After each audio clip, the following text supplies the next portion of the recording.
النبی صلی اللہ علیہ وسلم الدین والنصیحہ اور کما قال علیہ الصلوۃ والسلام۔ دوستو، بزرگوں، معمول حضرت کے زمانے ہی سے ان کے ملفوظات، ان کے ارشادات سنانے کا معمول رہا۔ جب حضرت تشریف رکھتے تھے دنیا میں، بمبئی چلے جاتے تھے یا کہیں کسی فقیری کو بیٹھا کے اپنی جگہ پر جاتے تھے، میں برابر کبھی مجلس ناغہ نہیں ہوئی۔ یہ سب چیزیں اللہ تعالیٰ کے فضل و کرم سے ذہن میں ہے۔ حضرت کی تعلیمات بھی کچھ ذہن میں ہے، حضرت کے فرمودات و ارشادات بھی ذہن میں ہے، اور ان کا طور طریقہ بھی کچھ ذہن میں ہے۔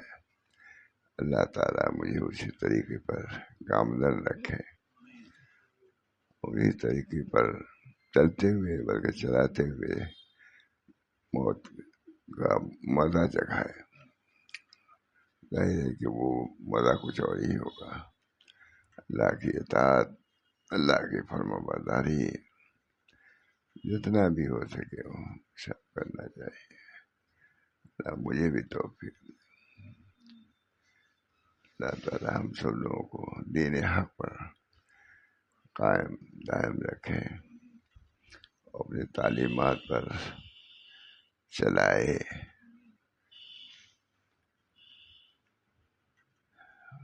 نبی اکرم صلی اللہ علیہ وسلم بہترین آدمی اس کو فرمایا ہے، خیر من بہترین آدمی ہے دین کو سیکھے اور سکھائے، ہے کہ نہیں؟ اسی بنا پر کچھ دیر کے لیے سنا دیتا ہوں تاکہ اپنا طریقہ محفوظ رہے۔ میرے بعد بھی میرے لڑکے بچے ہیں، اسی طریقے پر ہیں۔ سیرت سلف میں کار برسے شاذ، اس کام کی بنیاد تین چیزوں پر ہے۔ میں کار برسے شاذ، کتاب اللہ، سنت رسول اللہ، سیرت سلف۔ حضرت ماشاء رسول اللہ صلی اللہ علیہ وسلم اس بات کو بہت سناتے تھے، اور اس پر ٹھہر کے کہتے تھے دیکھو سیرت سلف کو بھی کہہ رہے ہیں۔ اپنے طور پر تم نہیں عمل کر پاؤ گے کتاب و سنت پر جب کتاب کی سیرت سلف کو سامنے نہ رکھو۔ غلطیاں ہو سکتی ہیں، آج اس میں بہت زیادہ غلطی اس قسم کی ہے، جتنی بھی گمراہی آئی وہی ہے، وہ سیرت سلف کو پیش نظر نہ رکھنے کی وجہ سے آئی ہیں۔ اللہ تعالیٰ ہم سب لوگ کو اس تاخیر میں اپنے بزرگوں کے طریقے پر رہنے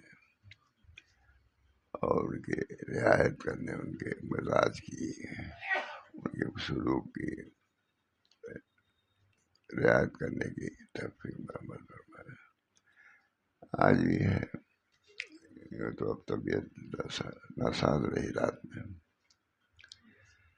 پریشانی بھی تھی، لیکن خیر سے بولنے میں تھوڑی نہیں کچھ بات ہے۔ اللہ تعالیٰ مجھے بھی اپنے بزرگوں کے طریقے پر اصل تو کتاب اللہ و سنت سلف، کتاب اللہ و سیرت سلف، اللہ کتاب اللہ سنت رسول اللہ سیرت سلف۔ بنیاد کار برسے شاذ، اس کام کی بنیاد تین چیزوں پر ہے، کتاب اللہ و سنت رسول اللہ و سیرت سلف۔ اس پر حضرت بادشاہ رسول اللہ سب روکتے تھے، کہتے تھے کو یہ بھی ہے کتاب اللہ و سنت رسول اللہ کے ساتھ ساتھ سیرت سلف کو شامل رکھو، تاکہ سنت کے مطابق تمہارا عمل ہوتا رہے، ورنہ اپنے طور پر کرو گے تو ہو سکتا ہے کہ سیرت سلف پر نہ رہ سکو۔ بہرحال سناتا آیا ہوں، آپ جانتے ہی ہیں، آج بھی دو چار سطر سنا دوں گا۔ اللہ تعالیٰ اس کو ہمارے لیے راہ طریقے راہ یا نور راہ سراج راہ بنائے۔ آمین۔ سیرت سلف کیا ہے؟ حضرت معاویہ رضی اللہ تعالیٰ عنہ کے متعلق لکھ رہے ہیں، وہ بھی سلف میں سے تھے۔ حضرت معاویہ رضی اللہ تعالیٰ عنہ اس سلف میں سے تھے۔ صرف یہ نہیں کہ انہوں نے بادشاہت کیا، موت کیا اور یہ کیا، لیکن ان کے اخلاق کو بھی دیکھو، ان کے معاملات کو دیکھو، ان کے مزاج کو دیکھو کیا تھا۔ فرماتے ہیں صبر۔ ایک مرتبہ ایک شخص نے ان سے بڑی بد کلامی کی، حضرت معاویہ رضی اللہ تعالیٰ، حضرت بھی بہت اس کو بیان کرتے رہتے تھے۔ اب یہ خاص قسم نہیں، یہ حضرت معاویہ رضی اللہ تعالیٰ عنہ کا ذکر آتا رہتا تھا مجلس میں، خاص طور سے آتا رہتا۔ بہرحال مل گیا تو وہی لکھ رہا ہوں۔ ایک مرتبہ ایک شخص نے ان سے بڑی بد کلامی کی۔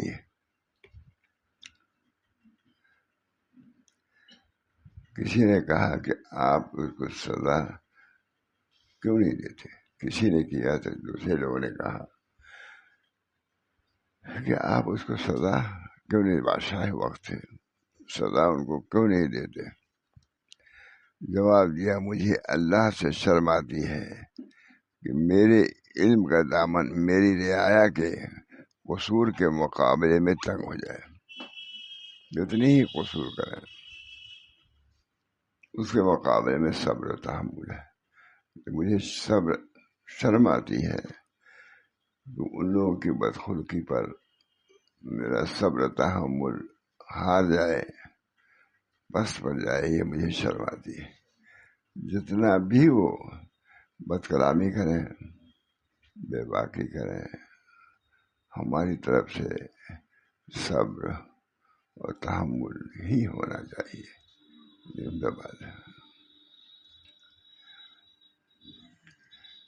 آپ نے جواب دیا، مجھے اس سے شرم آتی ہے کہ میرے علم کا دامن میری رعایا کے قصور کے مقابلے میں تنگ ہو جائے۔ اگر عالم یہ سمجھ لے کہ میں عالم ہوں، علم ہے، نبی صلی اللہ علیہ وسلم کا علم ہے، اور وہ جاہلوں سے لڑتا پھرتا ہے تو علم کا کوئی اثر نہیں ہے۔ ہمارے پاس نبی صلی اللہ علیہ وسلم کا علم ہے، وہ علم حلم سے بھرا ہوا ہے، حلمی ہے۔ اللہ تعالیٰ نے پوری یہ تفصیل سے کتابوں میں لکھ دیا ہے، لیکن کون پڑھتا ہے؟ ہمارا ہم نے اقوال سلف ہم نے تو سب لکھ ہی دیا ہے، بہت بڑا کام ہو گیا اللہ کا۔ ایک آدمی نے پوچھا تھا مجھ سے کہ کئے سال میں لکھا؟ میں نے کہا 40-42 سال میں۔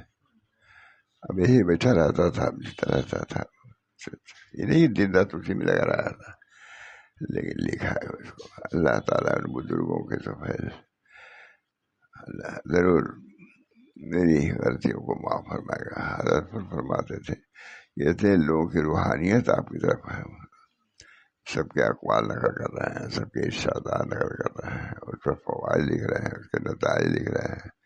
اللہ مجھے توفیق دے اور قبول بھی فرمائے۔ ایک مرتبہ ایک شخص نے ان سے بڑی بد کلامی کی۔ کسی نے کہا آپ اس کو سزا کیوں نہیں دیتے؟ جواب دیا، مجھے اللہ سے شرم آتی ہے، مجھے اللہ سے شرم آتی ہے کہ میرے علم کا دامن میری رعایا کے قصور کے مقابلے میں تنگ ہو جائے۔ حلم صاحب فرض جو ہے وہ حلم ہے، اور دوسرے جو کریں جیسی اس کی بے ادبی ہے ویسی ہمارا ادب ہونا چاہیے، حلم ہونا چاہیے، توکل ہونا چاہیے۔ اس کا کام اور ہے، ہمارا کام اور ہے، ٹھیک ہے؟ ہم سب کا یہی معمول ہونا چاہیے۔ اللہ تعالیٰ ان بزرگوں کی تعلیمات پر عمل کرنے کی توفیق مرحمت فرمائے۔ ہم لوگ کے آخر میں حضرت کے ساتھ بھی بڑے بڑے معاملات ہوئے، چھوڑ کے چلے بھی آئے، لیکن خاص طور سے بیٹھ کر کے کسی کی مذمت کرنا یہ نہیں ہوا، کبھی نہیں بیٹھے، صرف خاموش. کیا قصور تھا؟ وہی قصور نہیں تھا، لیکن وطن چھوڑنا پڑ گیا. لیکن یہ کہ ہر وقت وطن ہی کے چکر میں کہ انہوں نے یہ کیا، کبھی میں نے ذکر نہیں سنا. ہم ہر وقت ساتھ. بہرحال آپ اس کو سزانے کا جواب دیا کہ مجھے اللہ سے شرم آتی ہے کہ میرے حلم کا دامن میری رعایا کے قصور کے مقابلے میں تنگ ہو جائے. ہم کو حلم دیا گیا ہے، اس کو اور دولتیں دی گئی ہیں. جب اس کا مقابلہ ہو تو ہمارا حلم غالب آنا چاہیے اس کی بے ادبی پر، بے اعتنائی پر. اللہ تعالیٰ ہم سب لوگوں کو پوری کتاب ماشاء اللہ 11 جلدوں میں ہے نا، اللہ کا شکر ہے. معمولی کتاب پر کیا ہوتا ہے، میں نے کہا جی یہ 11 جلدوں ہیں، کتنے جلدوں میں، دنوں میں شاید 40-42 سال. مجھے عرب میں پوچھا بات علماء نے کہ آپ کب لکھتے ہیں اس کو؟ میں نے کہا یہی جب اب تک کھیلتے بیٹھتے رہتے ہیں اسی میں بیٹھ کے لکھ بھی لیا کرتا ہوں. تو اللہ تعالیٰ کا شکر ہے کہ یہ بہت بڑا مذخیرہ ہے میرے لیے، اور کوئی لے یا نہ لے. بزرگوں کی سیرت سامنے ہمیشہ رہی. دعا کیجیے کہ عملی جامہ بھی ہم نے پہنایا ہو، اسی دعا کریں. آپ نے جواب دیا کہ مجھے اس سے شرم آتی ہے، اللہ سے شرم آتی ہے کہ میرے علم کا دامن میرے رعایا کے قصور کے مقابلے میں تنگ ہو جائے. وہ تو کہیں گے جو کچھ کہنا ہے، آپ کو کیا کرنا ہے یہ دیکھیے.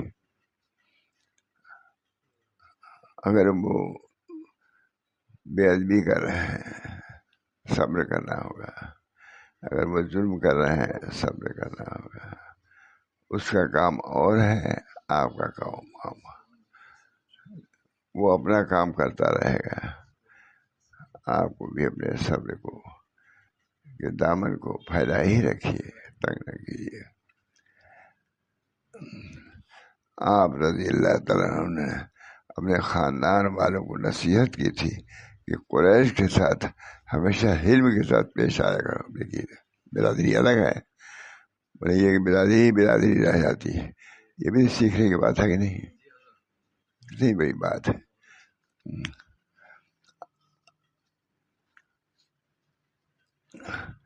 آپ رضی اللہ تعالیٰ عنہ نے اپنے خاندان والوں کو نصیحت کی تھی کہ قریش کے ساتھ ہمیشہ حلم کے ساتھ پیش آیا کرو. میرا حال یہ تھا کہ زمانے جاہلیت میں جب کوئی شخص مجھ کو برا بھلا کہتا تھا تو میں علم سے اس کا جواب دیتا تھا. اس کا نتیجہ یہ ہوتا تھا کہ میرا وہ دوست بن جاتا تھا.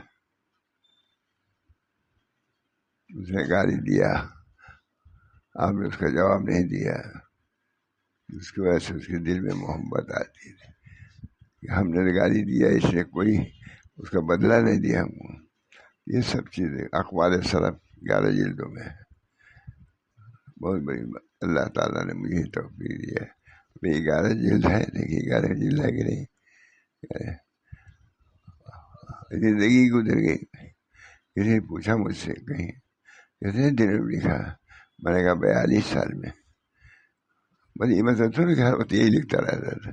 اب جیسے آپ سے بیان کر رہے ہیں تھوڑی دیر گئے بیان کر دیں، تو لکھتے 11 جلدوں میں ہے. یہ 11 جلدوں میں اقوال سلف کے اقوال علماء نے پسند کیا ہے. اللہ تعالیٰ ہم سب لوگوں کو اس کی برکت سے، ان بزرگوں کی برکت سے نیک عمل کی مزید توفیق مرحمت فرمائے اور قبول فرمائے، عمل کی توفیق. آپ رضی اللہ تعالیٰ نے اپنے خاندان والوں کو نصیحت کی تھی کہ قریش کے ساتھ ہمیشہ حلم کے ساتھ پیش آیا کرو. قریش یہ بھی ادب کا سکھایا ہے. قریش ہے، منصب میں بڑے ہیں خاندانی اعتبار سے، اس وجہ سے ان کا مقابلہ ان کی کسی بات کا سختی سے نہ دیا کرو. مجھ کو برا بھلا کہتا تھا تو میں حلم سے اس کا جواب دیا تھا. اس کا نتیجہ یہ ہوتا تھا کہ وہ میرا دوست بن جاتا تھا اور ہر وقت میری امداد و حمایت کے لیے تیار رہتا تھا. حلم سے شریف کی شرافت میں فرق نہیں آتا اور بڑھتا، بلکہ اس کی عزت اور بڑھ جاتی ہے.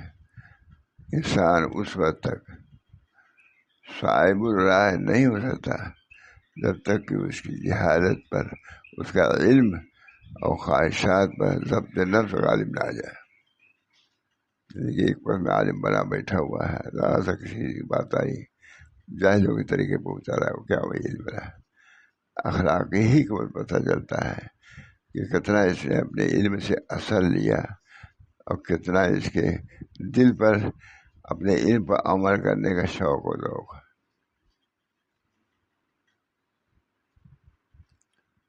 بہت سنا.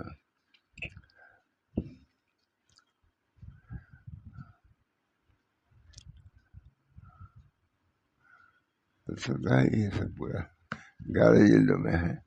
اللہ تعالیٰ نے اپنے فضل و کرم سے ابھی 11 جلد ہے، دھیرے دھیرے اسے بیٹھے بیٹھے لکھا ہے. 11 جلد ہے نا. اللہ تعالیٰ نے اتنی دیر تک عمر دیا ہے تب تو لکھا، ہاتھ میں قوت رہی تب تو لکھا، دماغ صحیح رہا. اب اقوال کو مولانا صدیق صاحب نے مجھ سے پوچھا کہ آپ کہاں سے لکھتے ہیں مولانا؟ پوچھا دہلی میں، آپ کہاں سے لکھتے ہیں یہ؟ میں نے کہا حضرت کتابوں مدثر سب لکھا ہوا ہے اسی سے چھانٹ کے لکھتا ہوں. لیکن وہ بھی ہمیشہ کہتے تھے میں ہمیشہ ساتھ رکھتا ہوں اقوال سلف کو ہمیشہ سے. ایک اور بزرگ تھے آتے تھے مناظر قسم کے تھے، وہ بھی کہتے ہم ہمیشہ اس کو ساتھ رکھتے ہیں. اور وہاں سے اللہ تعالیٰ اس کتابی کو قبول فرما لے تو ہمارے نجات کے لیے کافی ہے. اس وجہ سے میں کہتا ہوں کہ آپ لوگ بھی کبھی کبھی اٹھا کے اس کو دیکھ لیا کیجیے. بہت محنت سے لکھا ہے، رات میں اٹھ کے یہاں بیٹھ کر کے لکھا ہے، یعنی کہ گھومتے پھرتے لکھ گیا ہے. سوچا ہے یہ مضمون لکھیں کہ نہ لکھیں، حضرت کی مرضی کے خلاف تو نہیں ہوگا. وہی ملفوظات ہے جو حضرت کے پسندیدہ، حضرت نے سنا بھی ہے. حضرت نے محمد احمد صاحب نے تو پورا ہر ساتھ سنا ہوگا اس کو. بہرحال یہ کام کرتا آیا ہوں، اب تو آخر وقت ہے. اللہ تعالی ہم سب لوگوں کو اپنی تعلیمات پر جو ہوئی ہیں مشائخ نے یا خود جو سیکھا ہے عمل کی توفیق دے. اللہ مغفرت فرمائے، جنت الفردوس میں اپنے اکابر کے ساتھ ہم سب لوگوں کو محشور فرمائے. دعا کیجیے. اور یہ سلسلہ جو چل رہا ہے ہمارے لڑکے بھی اس کو جاری ساری رکھ سکے، اور خاص طور سے آپ حضرات تو کبھی سنانے کا سلسلہ جاری رکھیے. کہیں بھی میں اس کی تعین نہیں کرتا کچھ، لیکن یہ کتاب متداول رہنا چاہیے آپ لوگ کے ہاتھوں میں. انشاءاللہ بہت نفع ہوگا. ہم دعا کیجیے، میرے لیے بھی دعا کیجیے، عافیت کی دعا کیجیے، خیر و برکت کی دعا کیجیے. آئندہ اللہ تعالی ہم سب لوگوں کو دین حق پر قائم و دائم رکھے، ہماری اولاد کو بھی، ہمارے متعلقین کو بھی، ہمارے ساتھیوں کو، سب کو دین حق پر قائم و دائم رکھے اور دین کی قدر کی توفیق دے، دین پر عمل کرے اور دینداروں میں ہم سب لوگوں کو حشر فرمائے. ربنا تقبل منا انک انت السمیع العلیم برحمتک یا ارحم الراحمین بحرمت سید النبی الکریم صلی اللہ تعالی علیہ وسلم. لا الہ الا